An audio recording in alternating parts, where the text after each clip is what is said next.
Hello दोस्तों। आपने एक कहावत सुनी होगी कि जैसा करोगे वैसा ही भरोगे। उसी तरह का एक लफ्ज है कर्मा। यानी कि आप किसी के साथ अगर कुछ गलत करोगे तो आपके साथ भी किसी ना किसी दिन गलत जरूर होगा। विराट कोहली जो एक बहुत बड़े खिलाड़ी हैं जिनको लेजेंड ऑफ द गेम कहा जाता है, मॉडर्न डे क्रिकेट का उन्हें लेजेंड कहा जाता है, उनसे बड़ा कोई खिलाड़ी आज के दौर में किसी को नजर ही नहीं आता। और ये सच्चाई भी है, इसमें कोई दो राय नहीं है। जहां मर्जी आप बैठे हो, कहीं भी बैठकर अगर आप क्रिकेट देख रहे हो तो आप एक विराट कोहली के फैन ना हो, ऐसा हो नहीं सकता। इंडिया में विराट कोहली के फैंस हैं और शायद उससे डबल जो है वो उससे दुगना पाकिस्तान में विराट कोहली के फैंस हैं। इस तरह के फैंस हैं जो पाकिस्तान में विराट कोहली को खेलते देखना चाहते हैं। They want to see Virat Kohli play in Rawalpindi, Karachi, Lahore. लेकिन जब बात आती है थोड़ी सी कंपैरिजन की, तो विराट कोहली और बाबर आजम का जब भी कंपैरिजन किया जाता है या मोहम्मद रिजवान को अगर विराट कोहली के साथ कंपेयर किया जाता है, तो हमेशा हमेशा जो है वो इंडियन फैंस की तरफ से, इंडियन एक्स क्रिएटर्स की तरफ से या इंडियन मीडिया में जुड़े जो जितने भी जर्नलिस्ट हैं, वो हमेशा बुरे अल्फाज इस्तेमाल करते हैं बाबर आजम और मोहम्मद रिजवान के लिए जब भी उनको कंपेयर किया जाए विराट कोहली के साथ। अब मैं ये क्यों कह रहा हूँ कि कर्मा क्यों आता है, जैसा करोगे वैसा भरोगे, ऐसा क्यों मैंने आखिर कहा है।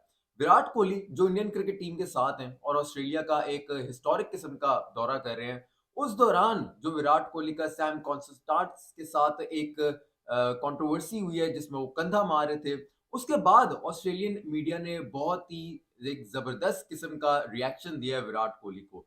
ऐसी ऐसी हेडलाइंस लगाई हैं कि विराट कोहली उनको पढ़ के मेरे ख्याल से दंग रह गए होंगे, शॉक रह गए होंगे। और उतने उससे ज्यादा, उससे कहीं ज्यादा गुस्सा इस टाइम इंडियन फैंस को है, इंडियन एक्स क्रिकेटर्स को है कि किस तरह के अल्फाज विराट कोहली के इस्तेमाल किए जा रहे हैं। आपको पता है कि ऑस्ट्रेलिया का एक न्यूज़पेपर है, उसने विराट कोहली को क्लाउन कह दिया है, एक जोकर कह दिया है। और इस पर बहुत ज्यादा आग बगोला है इस टाइम इंडियन फैंस और इंडियन एक्स क्रिकेटर्स। और विराट कोहली या इंडियन क्रिकेट टीम का क्या हाल है ये तो हमें पता है, क्योंकि ऐसा हो नहीं सकता कि न्यूज़पेपर या सोशल मीडिया पे कोई बात आई हो और कोई भी क्रिकेटर आज के दौर में जो उसे ना पढ़े। तो ये तो आप अपने जहन से निकाल दें कि विराट कोहली ने अपने आप को क्लाउन वाली तस्वीर अपनी नहीं देखी होगी, या अपने आप अपने लिए क्लाउन का जो लफ्ज, जो जोकर का लफ्ज इस्तेमाल हुआ है, वो नहीं पढ़ा होगा। नहीं, ऐसा नहीं है, विराट कोहली ने जो वो जरूर पढ़ा होगा। अब मैं आपको ये इसको कोई डिसरिस्पेक्टफुल किस्म की मैं बात नहीं कर रहा। मैं ये नहीं कह रहा कि विराट कोहली वाकई क्लाउन है या वाकई जोकर है। हम being a cricket fan, being a pure supporter of Indo पाक क्रिकेट, हम विराट कोहली को बहुत ज्यादा प्यार करते हैं। हम उनकी जो भी सर्विसेज हैं इंडियन क्रिकेट टीम के लिए या क्रिकेट के लिए, उसको हम एडमायर करते हैं। हम कहते हैं कि विराट कोहली से बड़ा खिलाड़ी जो है वो कोई भी नहीं है। विराट कोहली शायद सचिन तेंदुलकर से भी बड़े खिलाड़ी साबित हो जब वो रिटायरमेंट के आसपास होंगे। विराट कोहली का ऑरा ही अलग है। विराट कोहली का जो एक ब्रांड है विराट कोहली, उसके आसपास भी जो है वो कोई नहीं भटकता। मैं तो विराट कोहली को लियोनेल मेसी और क्रिस्टियानो रोनाल्डो के आसपास उनको रेट करता हूँ। इतने बड़े वो खिलाड़ी हैं, इतने बड़े वो एम्बेसडर ऑफ द गेम है। लेकिन जो मैं बताना चाह रहा हूँ, मैं ये कहना चाह रहा हूँ, जो एरोगेंस, जो एक तकब्बुर इंडियन फैंस या इंडियन एक्सक्रिकेटर्स में होता है लेकर अपनी टीम को, उसको कहीं ना कहीं जाकर उसका कर्मा जरूर सामने आता है। उसको जैसा उन्होंने किसी के लिए अल्फाज इस्तेमाल किए होते हैं, वैसा ही उनके लिए भी कहीं ना कहीं अल्फाज इस्तेमाल हो चुके होते हैं। अब देखिए, बाबर आजम, मोहम्मद रिजवान के साथ इंडियन फैंस ने क्या नहीं किया, इंडियन एक्स क्रिकेटर्स ने जो वो क्या नहीं किया। उस उनके लिए बुरे से बुरे अल्फाज इस्तेमाल किए, उनको मॉक किया, उनको ट्रोल किया, क्या क्या अल्फाज जो है वो उनके लिए इस्तेमाल नहीं किए। जबकि ओडीआई वर्ल्ड कप 2023 जब चल रहा था, तो कोई भी मेहमान टीम आती है तो उसके लिए आप अच्छे अल्फाज इस्तेमाल करते हो, उसको हॉस्पिटैलिटी देते हो, उसकी मेहमान नवाजी आप करते हो।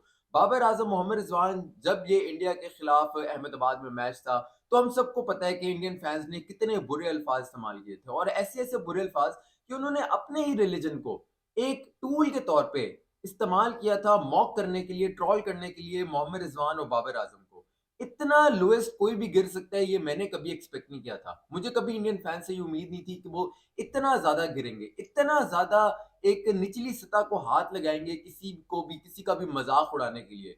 क्या क्या जो वो नाम बाबर आजम के लिए इस्तेमाल नहीं होते, क्या क्या किस तरह से उनके नाम का मजाक जो है वो नहीं उड़ाया जाता, ये हम सबको पता है। और जब भी इंडिया पाकिस्तान का मैच होता है तो इंडियन एक्सपेक्टेटर की क्या ही बात है, वो हमेशा एक एरोगेंस उनमें जो होता है, एक तकब्बुर होता है कि जी पाकिस्तानी टीम तो इंडिया के आसपास भी नहीं है। उनके प्लेयर्स इंडियन प्लेयर्स के आसपास जो है वो नहीं भटकते। बाबर आजम का विराट कोहली से क्या मुवाजना, मोहम्मद रिजवान का विराट कोहली से क्या मुवाजना। मैं अगर बात करता हूँ कि मोहम्मद रिजवान में थोड़ी थोड़ी झलक मुझे महेंद्र सिंह धोनी की कप्तानी की नजर आती है, तो उस पर इतना ज्यादा बैकलैश का सामना जो है वो किया जाता है। क्यों? मोहम्मद रिजवान जो है वो क्या नहीं बन सकते एम एस धोनी पार्ट 2? क्या एम एस धोनी के जो अच्छे स्किल्स थे वो क्या मोहम्मद रिजवान अडॉप्ट नहीं कर सकते? अगर मुझे उसमें ऑब्जर्व मैंने किया है कि मोहम्मद रिजवान में कुछ झलक आती है एम एस धोनी की, जब वो बैटिंग को एंड तक लेकर जा रहे होते हैं, या वो बॉलर्स के साथ कम्युनिकेशन कर रहे होते हैं, या उनकी जो एक्टिवनेस होती है वो जब दिखाई दे रही होती है, तो क्या इसमें क्या गलत क्या है इसमें कि अगर मैं कहूँ कि एम एस धोनी के साथ मोहम्मद रिजवान की थोड़ी थोड़ी मुझे जो वो कंपैरिजन करने जो वो बनता है, और उनमें थोड़ी थोड़ी झलक जो वो नजर आती है। लेकिन ये जो मैं कर्मा की बात कर रहा हूँ ना, ये मैं इसलिए कर रहा हूँ क्योंकि विराट कोहली को जो क्लाउन का है और जो जोकर होने का है, ये एक तरह का कर्म है। जिस तरह से इंडियन फैंस, इंडियन मीडिया और इंडियन एक्सक्रीटर्स बुरे अल्फाज इस्तेमाल करते हैं बाबर आजम, मोहम्मद रिजवान और जितने भी पाकिस्तानी खिलाड़ी हैं उनके लिए, आज उनके खिलाड़ी, उनके सबसे बड़े खिलाड़ी विराट कोहली, उसको आज दुनिया के सामने क्लाउन कहा गया, उसको आज दुनिया के सामने जोकर कहा गया। एक बड़ी सी हेडलाइन लगी है, विराट कोहली को जोकर कहा गया। उनके नाक पे जो जोकर पहनता है लाल कलर का एक आप कह लो कोई भी एक टूल आप उसको कह सकते हो, वो नाक पे पहनाकर विराट कोहली को पोर्ट्रे किया गया है एक न्यूज़पेपर पर। इतनी ज्यादा जो एक ट्रोलिंग होती है विराट कोहली की इस टाइम की जा रही है, और आप ये अभी शुरुआत है। अभी आपको पंगा लिया, आपने जो है ना वो लिया पंगा ऑस्ट्रेलियन मीडिया के साथ, और आपको पता नहीं है कि ऑस्ट्रेलियन मीडिया कितनी बुरी तरह ट्रीट करता है। अगर किसी को भी रूडली किसी के हवाले से कोई रिपोर्ट देनी हो ना, तो ऑस्ट्रेलियन मीडिया से ज्यादा कोई भी रूड नहीं है, ऑस्ट्रेलियन एक्स से ज्यादा कोई भी रूड नहीं है। अभी तो शुरुआत है, अभी तो आगाज है। और ये जिस तरह से ऑस्ट्रेलियन मीडिया रिस्पॉन्स दे रहा है इंडियन क्रिकेट टीम को, इंडियन मीडिया को, उसको मेरे ख्याल से देखते हुए गुस्से की जो है वो नई पीक पर जाकर इंडियन फैंस और इंडियन एक्सक्रीटर्स जो है वो खत्म होंगे। उन्हें अभी पता नहीं है कि उनके साथ जो है वो होने क्या लगा। ऑस्ट्रेलियन मीडिया ऐसी स्टोरीज निकालेगा जिससे आपके होश जो है वो उड़ जाएंगे। लेकिन आप ये याद रखें, जो अल्फाज, जो बुरे अल्फाज, जो ट्रोल, जो मॉक, जो making fun of the name आपने किया था पाकिस्तानी क्रिकेटर्स के लिए, आज वही आपके सबसे बड़े खिलाड़ी के साथ हो रहा है। आज वही विराट कोहली को दुनिया आज क्लाउन कह रही है, दुनिया आज उन्हें जोकर कर रही है। लेकिन बीइंग अ पाकिस्तानी फैन, हम विराट कोहली की रिस्पेक्ट करते हैं, हम उनकी सर्विसेज की रिस्पेक्ट करते हैं, और हम कभी भी इसको सपोर्ट नहीं करेंगे जो भी विराट कोहली के साथ हो रहा है। अपना बहुत सारा ख्याल रखिएगा। अल्फा फिरोज जकी को इजाजत दीजिए। अल्लाह हाफिज।